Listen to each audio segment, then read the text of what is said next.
Hello. Welcome to this week's Private Funds Update. I'm Sandra from SmartEsq. Here's what I learned this week.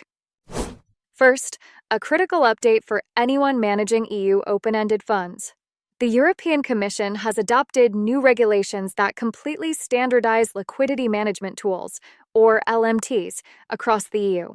These rules will apply from April 16, 2026. The two new delegated regulations supplement the Alternative Investment Fund Managers Directive, AIFMD, and the Undertakings for Collective Investment in Transferable Securities Directive, UCITS. Here's the headline. If you manage an open-ended fund under AIFMD or UCITS, you will be required to select and operationalize at least 2 LMTs from a harmonized list. Money market funds will only need one. This list includes tools like swing pricing, redemption gates, redemption fees, and side pockets.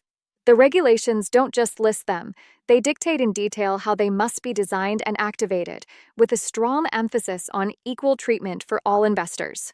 For example, anti-dilution tools like swing pricing must be calibrated to pass the actual costs of trading to the transacting investors, protecting the remaining LPs. The clock is now ticking for EU managers of open-ended funds.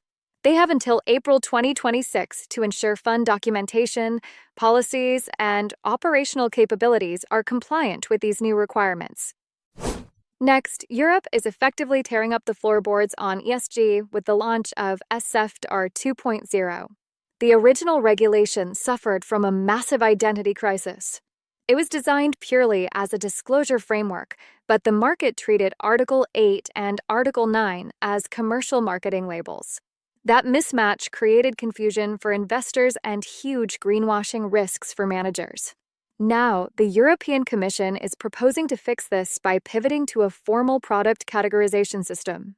The proposal would likely ditch the murky Article 8 and 9 distinctions in favor of 2 distinct, voluntary labels. First, a sustainable category for funds investing in assets that are already green.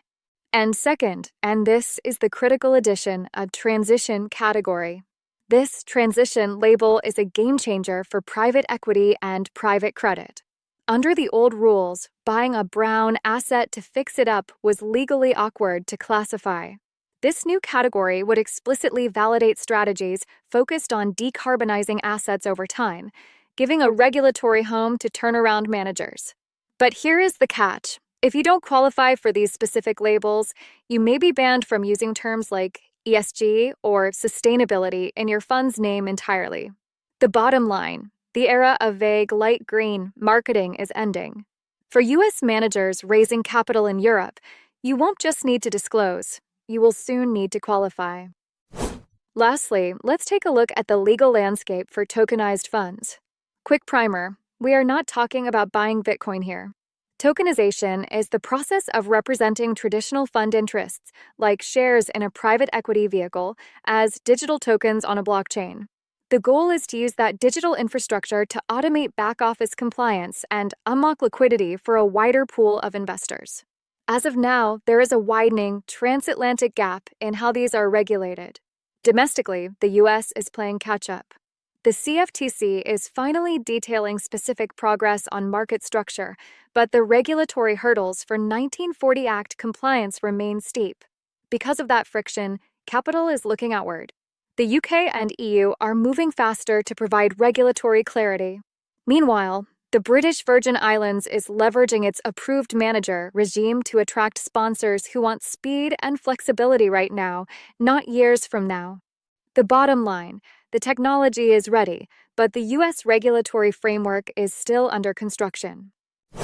That's it for this week. You can learn more about these topics from me on the SmartEsq platform. If you are curious about the services we offer, please visit www.smartesq.ii.